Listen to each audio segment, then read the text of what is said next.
नमस्कार साथियों। आज हम बात करेंगे ऐसे सेगमेंट पर जो कहीं न कहीं हर किसी विद्यार्थी का एक सपना होता है कि मैं भी एसडीएम या बाकी जो प्रक्रियाओं में स्टेट पीसीएस के एग्ज़ाम है, उनको पार्टिसिपेट करके अंतिम पायदान पर पहुँचते हुए अपने सपने को साकार करूँ। लेकिन ऐसी क्या वजह रहती है जहाँ पर हमारी स्ट्रेटेजी बेस्ट ना हो पाती है? तो आज हम चर्चा करेंगे कि जो यूपी पीसीएस की तैयारी है 2024 की 2025 के लिए या कोई भी स्टेट की तैयारी है, उसके कौन-कौन से ऐसे मानक होते हैं, जिनसे हमें गुज़रना पड़ेगा? क्या उसका सिलेबस होता है, एलिजिबिलिटी क्या होती है या उसका स्ट्रक्चर क्या होता है, रिसोर्सेज़ कहाँ से इकट्ठा करना होता है, या हमें किन-किन रिसोर्स को फॉलो करना पड़ेगा, या हमें पढ़ने की अपनी स्टडी को कैसे मैनेज करना पड़ेगा, अपने टाइम मैनेजिंग को कैसे करना पड़ेगा, आंसर राइटिंग कैसे करनी पड़ेगी, ऐसे का इसमें इंटरफेयर कैसे रहेगा, या बाकी जितने भी सेगमेंट हैं सब पे हम विस्तृत तरीके से चर्चा करेंगे। एलिजिबिलिटी क्या होती है, या फिजिकल टेस्ट होता है तो किन-किन पोस्टों के लिए टेस्ट होता है, या आयु सीमा क्या होती है, इन सब के बारे में चर्चा करेंगे। तो सबसे पहली बात अगर देखा जाए तो हर कोई विद्यार्थी का ही अगर देखा जाए तो जो ब्यूरोक्रेट्स की जो चहल-पहल है, इसको देखकर हमारे मन में कहीं न कहीं फूल जो हैं गौरवान्वित होते होंगे कि काश हम भी ऐसा होते। तो यदि कोई विद्यार्थी अगर तैयारी करना चाह रहा है, कर रहा है, ध्यान रखना, तो उसके अंदर एक जज़्बा होना चाहिए। जज़्बा क्या करने का? एक दृढ़ संकल्प होना चाहिए चीज़ों को मैनेज करने का। इसका मतलब ये नहीं कि आप पढ़ते रहो, पढ़ने से काम नहीं चलेगा, स्मार्ट वर्क से काम चलेगा। तो आज हम डिबेट करते हैं यूपीपीसीएस की इस यात्रा में कि कैसे तैयारी करनी चाहिए, क्या इसकी स्ट्रेटेजी होनी चाहिए आपके सापेक्ष में, क्या रणनीति होनी चाहिए, प्रीलिम्स की रणनीति क्या होनी चाहिए, मेंस की रणनीति क्या होनी चाहिए, सिलेबस क्या है? तो आइएगा हम बात कर लेते हैं। सबसे पहली बात ये है, जब भी आप अपने जीवन में कोई ड्रीम को पालते हैं, एम को पालते हैं, सपने को पालते हैं, तो उसे पालने के पीछे कई सारी वजह होती हैं। तो यहाँ कई सारे पॉइंटों पे हम लोग बात करेंगे। यदि आपका भी ड्रीम है पीसीएस बनने का, आपका भी ड्रीम है आईएएस बनने का, आपका भी ड्रीम है डिप्टी एसपी बाकी जितनी भी पोस्टें हैं, वहीं-वहीं जाने का। तो उसके लिए सबसे पहले जो ये है कि सबसे पहले आपका जो एम है, उस एम में ताकत कितनी है? एम का ड्रीम मतलब उसकी एक कह सकते हैं कि आपके अंदर उसके अंदर ललक कितनी है? इसका मतलब आप ऐसा ड्रीम पाल रहे हैं, जिसके साथ तुम्हें लंबे समय जीना है। तो लंबे समय जीने के बाद आपके पास इतनी एनर्जी है या नहीं है? सबसे पहले आपको ये जान लेना चाहिए कि जो एम है, इसको पालने की वजह क्या है? व्हाय? अगर जब तक ये व्हाय क्लियर नहीं होगा, तब तक आपकी स्ट्रेटेजी, आपकी जितनी भी ध्यान रखना रणनीति होगी, वो फॉलो नहीं कर पाएँगे आप और बार-बार डिमोटिवेट होते हुए ये सोशल मीडिया के माध्यम जो रील चल रही हैं, वहाँ पर आके अपने आप को खो डालेंगे। तो सबसे पहले अपना व्हाय क्लियर करिएगा कि बनना ही क्यों चाहता हूँ? इसकी वजह क्या है बनने की? जब तुम बनना अब चाह लेंगे, जैसे किसी भी यात्रा की एक जर्नी की ध्यान रखना दूरी होती है, तो ऐसे ही इसकी भी एक दूरी होती है। तो ऐसे ही जब आप ये मान लेंगे कि क्यों करना है, ये व्हाय क्लियर होगा, तो व्हाय क्लियर के बाद आप ये जानोगे कि इसका स्ट्रक्चर क्या है। इट मीन्स मतलब स्ट्रक्चर का मतलब ये जानने का प्रयास करोगे कि इसको कैसे-कैसे चरणों से गुजर के होना पड़ेगा, उसको हमें रेडी कैसे करना है, क्या हमारे पास इतनी एनर्जी है या नहीं है, या हमें एनर्जी को कैसे ध्यान रखना बाहर से एक्सेप्ट करना है, किस माहौल के साथ जीवन यापन करना है, किन रिसोर्स के साथ पढ़ना पड़ेगा, ये तुम्हें जानना पड़ेगा। और जब स्ट्रक्चर जान जाओगे, तो उसके आधार पर देखा जाए तो आपको फिर स्ट्रेटेजी फॉलो करनी पड़ेगी, एक प्लान सेट करना पड़ेगा। वो प्लान भी कई प्रारूप में होगा। इट मीन्स मतलब आपके लॉन्ग टाइम गोल क्या हैं, शॉर्ट टाइम गोल क्या हैं, डे बेसिस पर गोल क्या हैं, वीकली बेसिस पर गोल क्या हैं, मंथली बेसिस पे गोल क्या हैं। यानी यहाँ आपको अपनी स्ट्रेटेजी के आधार पर फॉलो करना पड़ेगा। जब इसको कर लोगे तो आप इसके अलावा अन्य जो सुविधाएँ, सुख सुविधाएँ हैं, उनको आपको त्यागना पड़ेगा, एक्सेप्ट करना पड़ेगा। तो उनको आपको ये चेक करना पड़ेगा कि हाँ, ये कंफर्टेबल ज़ोन में है, नहीं है। यानी आपको अगर मान लीजिएगा कोई बैच लेना है या कुछ परचेज़ करना है या कोई इंस्ट्रूमेंट लेना है, उसके लिए नीड होगी और वो नीड में आपकी हेल्प कैसे किया जाएगा? आपके पास सामाजिक प्रेशर प्रेशर भी आएगा, आपके पास आर्थिक प्रेशर भी आएगा, आपके पास पारिवारिक प्रेशर भी आएगा, आपके पास बहुत सारे प्रेशर आएँगे। तो उन डील करने के लिए रखना, उनके अंदर जो एनर्जी है, उसको भी स्ट्रॉन्ग करना है। तो यानी एक तैयारी करने का मतलब यही नहीं कि आपको किताबें पढ़नी है। तैयारी करने का पर्पस है बहुत कुछ तैयार करना है। तो बहुत कुछ तैयार करने की जर्नी में देखा जाए, आज हम बात करेंगे कि पीसेस की जर्नी को कैसे स्टार्ट किया जाए। मैं हमेशा एक बात आपसे एग्जांपल लेके समझाने का प्रयास करता हूँ, फिर पूरा टू द पॉइंट पे हम लोग बात करेंगे। यूपीएससी का एग्जाम है, यूपीपीसीएस का एग्जाम है या बाकी स्टेट के जो भी बीपीएससी, आरएएस जितने भी एग्जाम है स्टेट के, वहाँ हमेशा कम से कम एक जो एम है आपका, उसकी आपको एक फ़िल्म बनानी पड़ती है। फ़िल्म का मतलब ब्लूप्रिंट बनाना पड़ता है, मैं हमेशा ये कहता हूँ। वो जब तक उसका ब्लूप्रिंट सेट नहीं करोगे, तब तक आप अपने आप को उस ट्रैक पर चला नहीं पाओगे। लाइक जैसे जब भी कोई फ़िल्म मूवी बनती है, तो पहले ध्यान रखना उसकी फ़िल्म को बनाया जाता है। सपोज़ कर लीजिएगा, अगर आपकी भी फ़िल्म ऐसी बनी, जैसे कोई एग्ज़ाम्पल बेस पे, यहाँ से अगर कहा जाए, कोई फ़िल्म बन रही है, उसका पार्ट कहाँ कैसे-कैसे ऐड होगा, कहाँ उसमें गाने आएँगे, कहाँ उसमें एक स्टोरी आएगी, कहाँ उसमें ध्यान रखना डायलॉग आएँगे, कहाँ उसमें कॉमेडी आएगी, ये सारी बातें ध्यान रखना पहले इसके ध्यान रखना लिख दी जाती हैं। पहले से उसको डिज़ाइन कर दिया जाता है। उसके बाद जो हीरो आता है, हीरो उस पे एक्शन लेता है। इसका मतलब एक प्रकार से एक्शन लेता है। जैसे जब हम किसी मूवी को देखते हैं, अगर उसको सीक्वेंस वाइज़ ना देखें और उसके बाद हम उसके अगले पिछले पार्ट को ऐसे करके कवर देख लें, तो उसमें इंटरेस्ट पैदा नहीं होता है। इसका मतलब उसको हम सीख भी नहीं पाते हैं। इवन लॉन्ग टाइम उसको रख भी नहीं पाते हैं। इससे ये चलता है पता कि ऐसे ही आपको भी अपनी तैयारी का एक ध्यान रखना ब्लूप्रिंट सेट करना पड़ेगा। इसका मतलब है कि हमें कैसे-कैसे चीज़ों को डिज़ाइन करना है, तैयारी कैसे करनी है, ये आपको करना पड़ेगा। अगर नहीं करोगे तो यहाँ फँस जाओगे। अब बहुत सारे बच्चे यही गलती करते हैं, जैसे ध्यान रखना एक तालाब है, इस तालाब में बहुत सारी मछलियाँ हैं। बहुत सारी मछलियाँ हैं, उस मछली पकड़ने के लिए 2 व्यक्ति जाते हैं। एक व्यक्ति क्या करता है, यहाँ पे हाथ से ध्यान रखना हाथ डालता है और मछली पकड़ने का प्रयास करता है। तो क्या उसके हाथ में 1-2 मछली अगर आ भी जाती है, लेकिन वो सारी मछलियों को पकड़ नहीं पाएगा या मैक्सिमम मछली वो नहीं पकड़ पाएगा। दूसरा व्यक्ति आता है अपनी स्ट्रेटेजी के आधार पर, यहाँ पे जाल बिछाता है और जाल बिछाने के बाद ध्यान रखना है मछली पकड़ने का प्रयास करता है। तो आप बताइएगा कि ये वाला व्यक्ति सफल होगा या ये वाला व्यक्ति सफल होगा? बोलेंगे स्वाभाविक सी बात है कि मछली पकड़ने में ये वाला स्वाभाविक सी बात है कि सफल हो जाएगा। ऐसे ही स्टेट पीएससी से हो या फिर कोई यूपीएससी का एग्जाम हो, उसकी तैयारी में आपको एक जाल बिछाना पड़ता है। जाल मतलब एक प्रकार से सिलेबस का जाल कैसे समझना है, आपको रिसोर्सेज का जाल बिछाना पड़ेगा, आपको कंटेंट को मैनेज करना पड़ेगा, एक्स्ट्रा ऑर्डिनरी कंटेंट नहीं पढ़ना है, डिपेंड है कि हमें क्या इंपॉर्टेंट है यही पढ़ना है। उसके बाद यहाँ प्रश्न प्रवृत्ति को देखना पड़ेगा, स्ट्रक्चर कैसे प्रश्न आते हैं, कहाँ से कितने-कितने प्रश्न आते हैं, इन सब का जाल बिछाना पड़ेगा। जब जाल बिछा लोगे तो उसमें आने वाले जो प्रश्न हैं, चाहे वो तथ्य प्रश्न हो, चाहे वो कांसेप्ट के ऊपर डिपेंड प्रश्न हो, चाहे एप्लीकेशन प्रश्न हो, सारे प्रश्नों को आप आराम से टैकल कर पाओगे। इसलिए आपको यहाँ टॉपिक को जाल बिछाना पड़ेगा।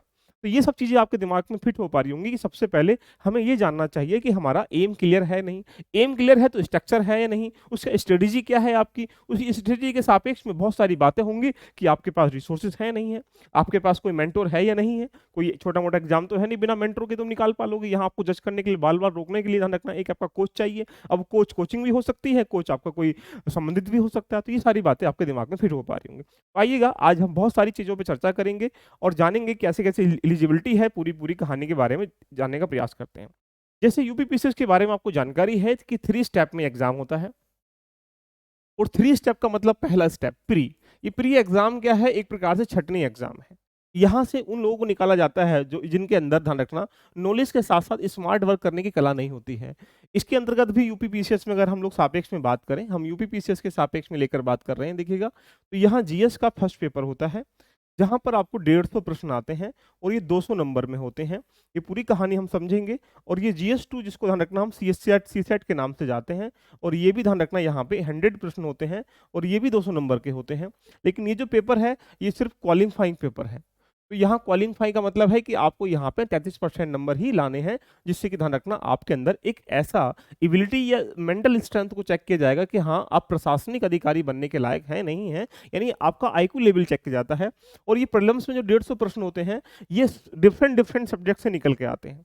अगर मेंस में जाएँगे तो मेंस में यहाँ पे अगर देखा जाए, तो सामान्यतः कहा जाए तो मेंस के पेपर में जीएस के जो हैं 1, 2, 3, 4, 5, 6 यानी 6 पेपर को अब लगा दिया गया है। समझेंगे इसको पैराग्राफ के माध्यम से। पहले हम थोड़ा ओवरव्यू ले लेते हैं। एक यहाँ हिंदी का पेपर होता है और एक यहाँ एस्से का पेपर होता है। इट मीन्स अगर हम बोलें तो हिंदी भी 150 नंबर की आती है मेंस में और यहाँ एस्से भी 150 नंबर का होता है और ये 200-200 नंबर का एक पेपर होता है, तो 6 पेपर कितना होगा बोलेंगे सर 1200 का। तो 1200 ये है और 300 ये है, कुल मिला के हम लोग बोल सकते हैं ध्यान रखना 1500 नंबर का यहाँ से मेंस होता है। इसके बाद जब तुम आगे बढ़ोगे तो फिर एक आएगा आपका पर्सनैलिटी चेक, यानी नॉलेज टेस्ट यहाँ हो गया, छँटनी एग्जाम यहाँ हो गया। अब आएगा पर्सनैलिटी टेस्ट। पर्सनैलिटी मतलब आपके अंदर एक देखने की कला, सुनने की कला, बोलने की कला एंड देन चीज़ों को रिप्रेजेंट करने की कला के अंतर्गत यहाँ आपका टेस्टिंग की जाएगी, साथ में इसमें नॉलेज में टेस्ट हो ही जाएगा। तो यहाँ भी अगर देखा जाए तो ये आपका 100 नंबर का होता है।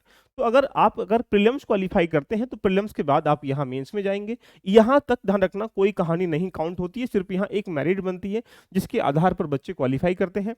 आफ्टर दैट जो मेरिट बनती है, यहाँ पर अगर मेंस क्वालीफाई करते हैं तो यहाँ 1500 नंबर में से आपको ध्यान रखना मेंस दिया जाता है। उसके बाद 100 नंबर का ध्यान रखना यहाँ इंटरव्यू होता है। कुल मिला के अगर देखा जाए तो पीसीएस में जो सिलेक्शन होता है वो 1600 नंबर से आउट ऑफ होता है। कितना मेरिट जाती है सारी बातें करेंगे। आइएगा पूरी चर्चा करते हैं विस्तारपूर्वक तरीके से और आप जानेंगे कि हाँ, हमें कैसे तैयारी करनी चाहिए। बहुत जरूरी है अपनी स्ट्रेटेजी को फॉलो करना।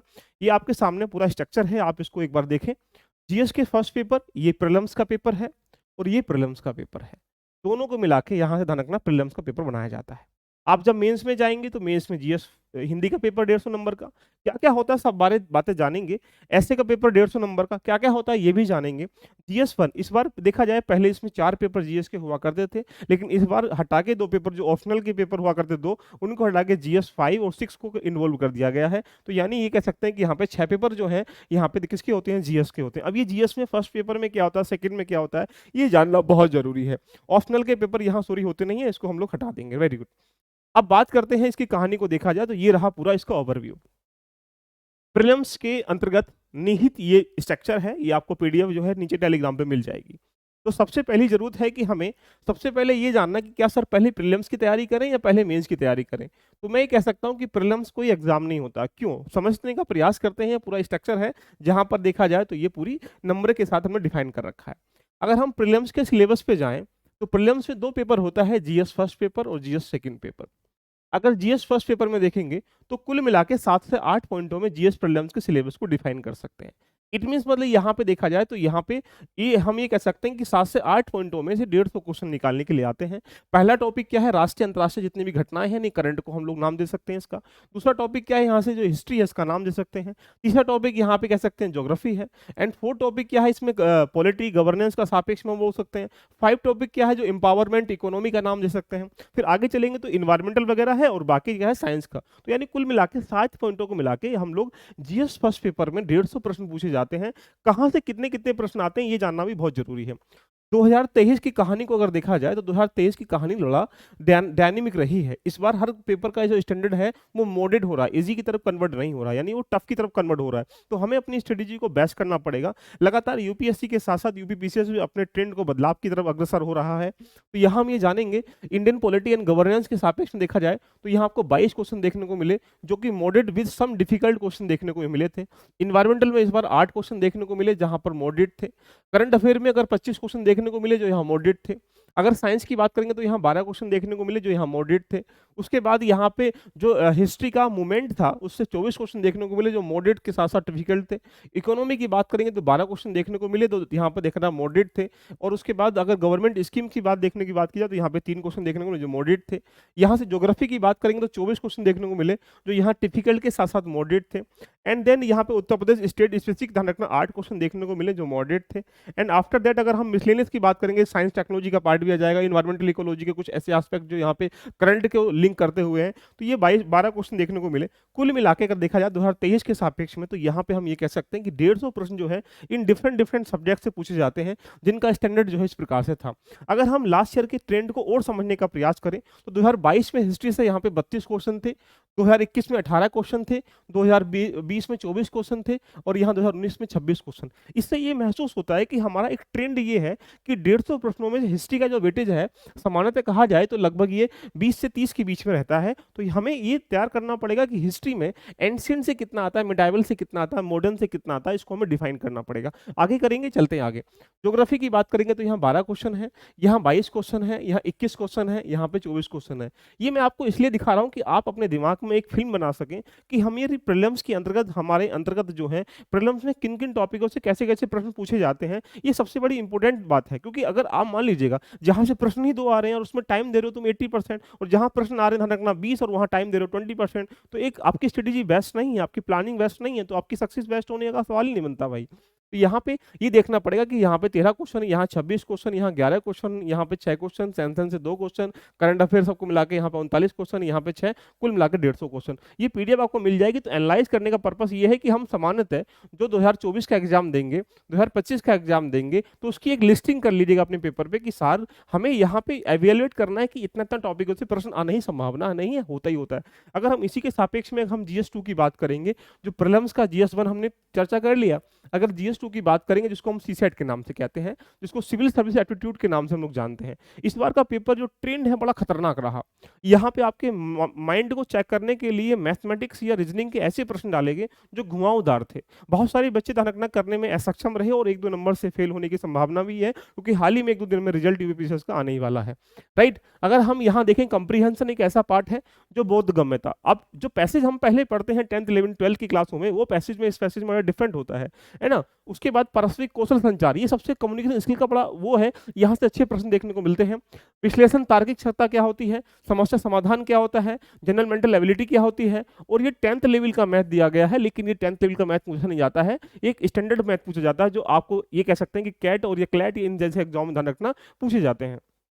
आगे देखेंगे तो ज्योमेट्री का पार्ट है, फिर जनरल इंग्लिश का भी पार्ट आता है यहाँ पे, और यहाँ पे देखा जाए हिंदी के भी कुछ क्वेश्चन होते हैं। तो कुल मिला के यहाँ पे 9 पॉइंटों में GS2 जिसको हम सीसेट कहते हैं उसके सिलेबस को हम डिफाइन कर सकते हैं। इसकी व्यापक तरीके से आपके पास स्ट्रेटेजी होनी चाहिए कि मुझे 2024-25 अगर देना है तो कैसे मुझे तैयारी करनी पड़ेगी, ये बहुत जरूरी है। आगे चलते हैं, इसकी कहानी को देखा जाए 2023 में हम लोग देखें डिसीजन मेकिंग से अगर देखा जाए तो यहाँ पे 16 क्वेश्चन देखने को मिले हैं। अगर कंप्रिहेंशन देखें तो यहाँ पे 22 क्वेश्चन देखने को मिले हैं। लॉजिकल रीजनिंग के यहाँ पे 16 क्वेश्चन देखने को मिले, जनरल मेंटल एबिलिटी के 18 क्वेश्चन देखने को मिले, इंटरपर्सनल स्किल के 13 क्वेश्चन देखने को मिले, और हिंदी के यहाँ 15 क्वेश्चन देखने को मिले। कुल अगर हम एवरेज लगाया जाए तो 100 क्वेश्चनों को देखा जाए तो डिफरेंट डिफरेंट सब्जेक्ट में इस तरह से हम डिफाइन कर सकते हैं कि हमारी स्ट्रेटेजी क्या है, कि हमें 33% क्वेश्चन सही करने हैं या 33 क्वेश्चन ही सही करने हैं, तो हमें लगभग 50-60 क्वेश्चन सही करके आना पड़ेगा। तो हमें किन किन को बैलेंस करना पड़ेगा जिससे कि हम क्वालिफाई कर जाएं। बहुत सारे बच्चे सीसेट क्वालिफाई ना करने की वजह से मेंस में पार्टिसिपेट नहीं कर पाते हैं, ये इसलिए ही क्वालिफाई पेपर है। अगर लास्ट ईयर के ट्रेंड को और हम लोग देखा जाए तो आप इसमें एक इवेलुएट कर पा रहे हो कि ये पूरा स्ट्रक्चर है लास्ट ईयर का देखा जाए। तो आइएगा हम अपनी कहानी को लेके आगे चलने का प्रयास करते हैं कि अगर अब यहाँ से आपने एक थोड़ी सी फिल्म को बना लिया कि प्रीलिम्स के एग्जाम में 2 पेपर होते हैं, जिसको GS1 और जिसको GS2 के नाम से हम लोग ने जाना। इसके बारे में आपको मैंने दिखा दिया क्या सिलेबस होता है, कितने कितने नंबर के कहाँ कहाँ से आते हैं। GS2 जिसको सीसेट कहते हैं, इसमें मैंने 8-9 पॉइंट बता के आपको बता दिया कि प्रश्न कहाँ कहाँ से आते हैं। अब बात करते हैं मेंस के बारे में। ये सबसे मेन चीज है, मेंस सबसे मेन है। जितना अच्छा मेंस आपका रेडी होगा उतना अच्छा आपका प्रीलिम्स रेडी होगा, ये मान के चले। यानी मेंस एक प्रकार से व्यापक तरीके की समझ है, उस व्यापक तरीके की समझ में कुछ पॉइंट आपसे मेंस में अगर पूछ लेता है तो आप आराम से बता पाएंगे। अगर व्यापक तरीके की समझ आपके अंदर विकसित नहीं है तो ये वाला प्रीलिम्स भी आप क्वालिफाई नहीं कर पाएंगे। सौभाग्य से तुक्के से पास हो भी जाएगा, क्योंकि ये पेपर क्या होते हैं, ऑब्जेक्टिव होते हैं, ये सब्जेक्टिव होते हैं। यहाँ लिखना होता है या टिक करना होता है। तो यहाँ अगर देखा जाए तो एक ऐसे का पेपर होता है। अब ऐसे के पेपर में क्या होता है, हिंदी के पेपर में क्या होता है, ये सारी बातें हम लोग जानेंगे। और जीएस के 1 से लेकर 6 तक के जो पेपर होते हैं उसमें क्या होते हैं, कुल मिलाकर कहा जाए तो 8 पेपरों से मिला के क्या बनता है, मेंस बनता है।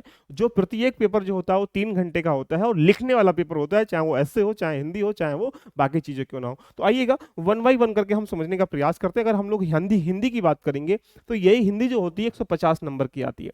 अब 150 नंबर की हिंदी को इस सिलेबस के आधार पर डिफाइन किया गया है। इस सिलेबस हमें पढ़ना है, जैसे लोकायुक्तियां क्या होती है, मुहावरे क्या होते हैं, वाक्य वर्तनी क्या होती है, वाक्यांश क्या होते हैं, विलोम शब्द क्या होते हैं, उपसर्ग क्या होते हैं, शब्द ज्ञान क्या होता है, प्रयोग क्या होता है। यानी कुल मिला के हम ये कह सकते हैं कि ये पूरा एक व्यापक सिलेबस है। इस सिलेबस को 1 बाई 1 का रेडी करना पड़ेगा कि सर अगर हमें ये पढ़ना है तो इस टॉपिक को पहले आराम समझना पड़ेगा, फिर पढ़ना पड़ेगा, फिर एक्सरसाइज करनी पड़ेगी, फिर प्रैक्टिस करनी पड़ेगी। ये रेडी हो जाएगा, फिर इसको रेडी करेंगे। तो ऐसे जब तक आप सीक्वेंस वाइज रेडी नहीं करेंगे तब तक आप ध्यान रखना हिंदी तो हिंदी क्या बाकी सब्जेक्ट को भी रेडी नहीं कर पाएंगे। आइएगा आगे हम लोग बात करते हैं यहाँ पे ऐसे के बारे में। अगर ऐसे की बात करेंगे तो ये ऐसे पेपर बहुत जरूरी है। क्यों? क्योंकि ये ऐसा है सब्जेक्ट है जो हर किसी सब्जेक्ट से मिलकर बना हुआ है। जितना अच्छा आपका जीएस होगा उतना अच्छा आपका ऐसे लिखने को आएगा। क्योंकि यहाँ पे देखा जाए इस ऐसे के अंतर्गत आपको 3 ऐसे लिखने पड़ेंगे, 1 2 3, यानी 3 खंड दिए गए हैं। एक खंड सेक्शन है आपका, ये रहा, एक ये रहा, एक ये रहा। इन एक प्रत्येक खंडे से एक ऐसे लिखना है, यहाँ से भी एक लिखना है, यहाँ से भी एक लिखना है। ये पेपर जो है कितने नंबर का आप बोलेंगे सर, 150 नंबर का है, और प्रत्येक जो ऐसे हो 150 नंबर का है। तो यानी हम ये कह सकते हैं कि 150 में से लगभग देखा जाए तो यहाँ तीनों ऐसों को डिफाइन कर रखा है। पहले ऐसे में अगर हम लोग जाएंगे तो यहाँ साइंस, यहाँ पे लिटरेचर एंड कल्चर और सोशल स्फीयर और पॉलिटिकल स्फीयर, इट मीन्स मतलब यहाँ पे साहित्य, संस्कृति, सामाजिक क्षेत्र, राजनीतिक क्षेत्र में तीनों में से ध्यान रखना एक ऐसे लिखना पड़ेगा। आपको यहाँ 3 ऐसे देखने को मिलेंगे, 3 में से आपको एक लिखना पड़ेगा, राइट। उसके बाद अगर यहाँ नंबर 2 पे जाएंगे तो विज्ञान, पर्यावरण, प्रौद्योगिकी और आर्थिक क्षेत्र और कृषि के ऐसे आएंगे, वहां पे भी एक लिखना है। ऐसे ही यहाँ से, यानी कुल मिला के आपको 3 ऐसों में से 3 ऐसे लिखने हैं, जो कि प्रत्येक जो ऐसे है आपको 700 वर्डों में लिखना है। तो कुल मिलाकर कहा जाए तो मेंस में यहाँ ऐसे के अंतर्गत आपको 3 ऐसे लिखने पड़ते हैं। तो ये भी एक अच्छा पिलर है जहां से नंबर अच्छे खींच सकते हैं। आगे चलते हैं, यहाँ पे अगर हम लोग बात करेंगे जीएस के पेपरों की, तो आपको पता है कि अगर हमने 2 पेपर पे बात किया है तो जीएस के यहाँ पे देखा जाए तो 6 पेपर होते हैं। अगर 6 पेपरों को पहले पेपर में देखें, दूसरे वाले पेपर में देखें, तीसरे में देखें और चौथे में देखें, ये बेसिक पेपर पहले थे, लेकिन इन लोगों ने अब 5 और 6 पेपर और डाल दिया गया। पहले पेपर में अगर देखा जाए तो 3 पॉइंटों को मिलाकर पहला पेपर बनता है, एक पॉइंट बन जाता है हिस्ट्री का। अब हिस्ट्री में कई सारे पार्ट बन जाएंगे, जैसे यहाँ पे आर्ट एंड कल्चर का पार्ट भी होगा, वर्ल्ड हिस्ट्री का पार्ट भी होगा, और ये मॉडर्न इंडिया का पार्ट होगा। एंड सेकंड क्या बनेगा, यहाँ पे ज्योग्राफी बनेगा, और थर्ड क्या बनेगा, यहाँ सोसाइटी बनेगा। इन सबको मिला के ये पेपर भी कितने नंबर का, 200 नंबर का होता है। और ये सामान्यतः ध्यान रखना, यही कहानी होती है। उसके बाद सेकंड में जाएंगे, तो सेकंड में जाने के बाद क्या होगा, यहाँ पॉलिटी का पार्ट होगा, इसके बाद यहाँ गवर्नेंस का पार्ट होगा, उसके बाद यहाँ पे जस्टिस का पार्ट होगा, उसके बाद यहाँ पे आईआर का पार्ट होगा, उसके बाद यहाँ पे ये कहा जाए तो कॉन्स्टिट्यूशन का पार्ट होगा। कुल मिला के इनको मिलाने के बाद आपके यहाँ भी कितने नंबर का होगा, 200 नंबर का पेपर होगा। उसके बाद जीएस 3 में अगर आप जाते हैं तो आइएगा, जीएस 3 की हम लोग चर्चा करते हैं। तो जीएस 3 में इकोनॉमी का पार्ट होगा, उसके बाद इन्वायरमेंटल का पार्ट होगा, साइंस टेक का पार्ट होगा, उसके बाद डिजास्टर मैनेजमेंट का पार्ट होगा, और यहाँ पे इंटरनल सिक्योरिटी का पार्ट होगा। इन पांच को मिलाने के बाद यहाँ पे जीएस 3 बन जाता है। जीएस 4 की बात करेंगे तो जीएस 4 जो है, ध्यान रखना, यहाँ पे इथिक्स का पार्ट बन जाता है, जहाँ पे केस स्टडी होती है और एक थ्योरी होती है। अगर ये 100 ही नंबर का होता है तो यहाँ भी 100 नंबर की केस स्टडी पूछी जाएगी और 100 नंबर का यहाँ पे थ्योरी पूछी जाएगी। कुल मिला के यहाँ पे 4 पेपरों का पहले विवरण था। 2023 में ऑप्शन को हटाते हुए पेपर नंबर 5 और 6 डाल दिया गया, और 5 और 6 के बारे में कंप्लीटली यूपी के बारे में डिफाइन किया गया है। तो पेपर नंबर जो 5 और 6 है, ये क्या है, कंप्लीटली यूपी के बारे में। इसमें क्या है, हिस्ट्री है, ज्योग्राफी है, इसमें यहाँ पे साइंस वगैरह, इकोनॉमी वगैरह है।